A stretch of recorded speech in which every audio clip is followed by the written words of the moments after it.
Hai, Assalamualaikum and welcome to Pika Storyteller Channel. Pika nak ucapkan terima kasih pada korang semua yang sudi untuk klik pada video kali ini, dan seperti biasa pada yang baru sahaja datang ke channel ni, jangan lupa untuk terus tekan butang subscribe di bawah dan juga follow Pika di Instagram Pika Storyteller.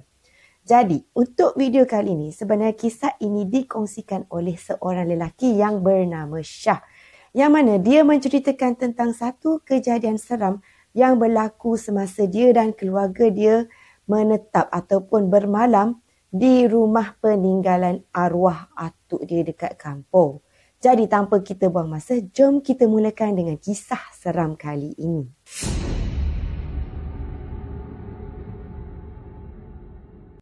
Dalam kisah kali ini, watak utamanya adalah Syah. Okey, dia kata ada satu hari tu, dia dan juga keluarga dia termasuk isteri dia, mak dia. Okey, mak dia panggil bonda. Lepas tu ipaduai dia apa semua ni pergilah bermalam dekat rumah peninggalan arwah atuk dia. Untuk pengetahuan korang juga, kawasan kampung dia ni sebenarnya adalah kawasan sawah. Dan rumah peninggalan arwah atuk dia ni pula berdepan betul-betul dengan satu surau ni dekat kawasan kampung tu. Dan kata Syah ni juga lagi, memang kebiasaannya, memang mereka ni kalau bila menetap dekat rumah arwah atuk diorang tu, memang mereka selalu jugalah menggunakan toilet dekat surau yang berdepan dengan rumah atuk dia ni. Dia tak ada pula bagi tahu dekat Pika kenapa diorang suka guna toilet surau tu berbanding guna toilet dekat rumah atuk tu sendiri. Dia tak ada bagi tahu. Cuma kata dia dekat sini memang diorang selalu sahaja menggunakan toilet dekat surau tu. Lagipun lokasi surau tu memang tak jauh sebab berdepan je dengan rumah diorang kan. So seperti biasalah bila dia sampai dekat rumah arwah atuk dia tu pun, dan bila dia ni nak menggunakan toilet, dia pergilah dekat toilet depan tu kan, dekat toilet surau tu.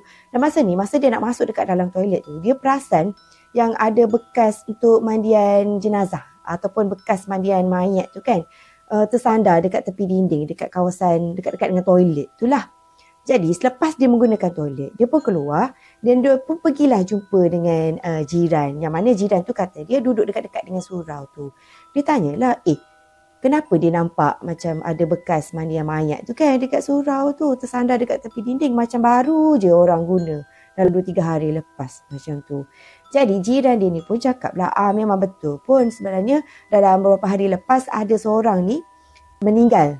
Orang kampung ni meninggal. Jadi that's why lah bekas mandian mayat tu tersandar dekat situ sebab baru je digunakan beberapa hari lepas kan. Bila dia tanya siapa yang meninggal tu, jadi orang tu pun cakap lah, Polan bin Polan ni kan. Rupanya yang meninggal tu beberapa hari lepas tu merupakan kenalan kepada bonda dia. So selepas tu dia pun balik semulalah ke rumah dia kan bersama dengan keluarga apa semua. Dan pada malam tu diorang semua ni pun decide untuk pergi makan dekat luar. Jadi mereka ni pun selepas isyak lebih kurang macam tu, diorang ni pun ramai-ramai keluarlah pergi makan dekat satu kedai makan tu, yang katanya kedai makan tu terletak lebih kurang dalam 15 km daripada rumah arwah atuk dia ni. Jadi dekat sini korang bayangkan je lah kan, kawasan kampung yang mana dikelilingi oleh sawah. Biasanya jalan dia macam mana? Boleh imagine kan macam mana biasa kita tengok gambar apa semua kan.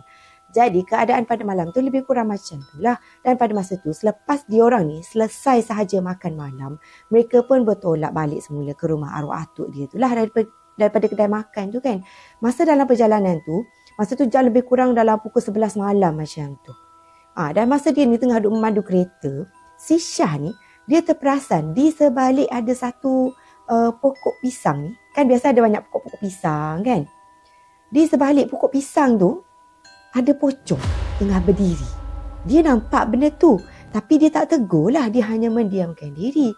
Sebab walaupun dia takut, tapi yelah kan, kalau korang sendiri pun takkanlah nak tegur ataupun nak bagi tahu dekat ahli member, family members yang lain ni, pocong-pocong, takkanlah macam tu kan. Nanti apa pula jadi dekat diorang ni semua. Jadi masa tu, walaupun si Syah ni ketakutan, dia tak bagi tahu siapa-siapa pun apa yang dia nampak. Dia cuma mendiamkan diri je. Walaupun dia masa tu dia pastilah yang dia nampak tu bukan pokok pisang, tapi pocong di sebalik pokok pisang. Tak lama kemudian mereka semua ni pun sampailah, selamat sampai ke rumah yang mereka duduk tu kan, rumah arwah atuk dia tu. Dan masa tu masing-masing yang lain semua pun naiklah ke rumah kan. Dan Syah ni pula kebetulan dia nak pergi ke toilet. Jadi seperti biasalah, memang dia lagi selesa untuk menggunakan toilet dekat surau depan rumah dia orang tu. So dia pun pergilah berjalan seorang diri pergi ke toilet tersebut. Selepas dah settle buang air kecil apa semua, dia pun patah baliklah pergi ke rumah dia ni.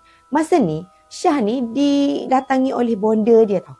Lepas tu soalan bonda dia tu agak pelik. Sebab bonda dia ni tanya Syah ke tadi yang duk main cucuk-cucuk bawah lantai? Bonda dia cakap lagi, dia cucuk-cucuk lantai tu sampai ke tika naik tinggi tau. Macam ada orang tolak daripada bawah macam tu. Sampailah tika tu naik macam tu kan. Jadi si Syah ni pun cakap dia dekat mak dia. Mak, bonda, bukan saya sebab saya kan pergi toilet tadi dekat surau tu. So selepas bonda dia ni dengar Syah ni cakap macam tu kan, bonda dia pun terus terdiam. Mungkin dia macam terfikir kot, kalau bukan Syah yang duk main cucuk-cucuk lantai sampaikan tika naik tinggi tu, siapa pula kan? Ataupun mungkin juga masa tu bonda dia ni dah mula rasakan macam mungkin ada gangguan luar kot. So dekat sini bonda tu terus terdiam lepas Syah tu bagi tahu bukan dia. Dan si Syah ni pula pada masa yang sama dia pun terus teringat lah tentang kejadian yang mana apa benda yang dia nampak masa perjalanan balik tu, yang dia nampak pocong di sebalik pokok semua tu kan. Dan pada masa yang sama juga dia pun teringat lah, tak tahulah kenapa dia teringat tentang bekas mandian jenazah, mandian mayat dekat luar surau tu. Tak lama lepas tu masing-masing macam pergi nak tidur apa semualah kan. Dan pada malam tu, dalam jam sekitar pukul 2 pagi ni, si Syah dia tiba-tiba terbangun tau. Sebab dia kata perut dia sakit sangat, memulas dengan teruk sangat, rasa macam nak membuang macam tu lah. So biasalah kalau kita dalam keadaan emergency nak membuang dengan segera ni, kita dah tak fikir takut ke apa dah kan. Masa ni si Syah ni pun terus pergi capai tuala dan dia pun pergilah ke surau depan rumah dia tu. Dia pergi ke toilet dekat surau tu untuk membuang hajat.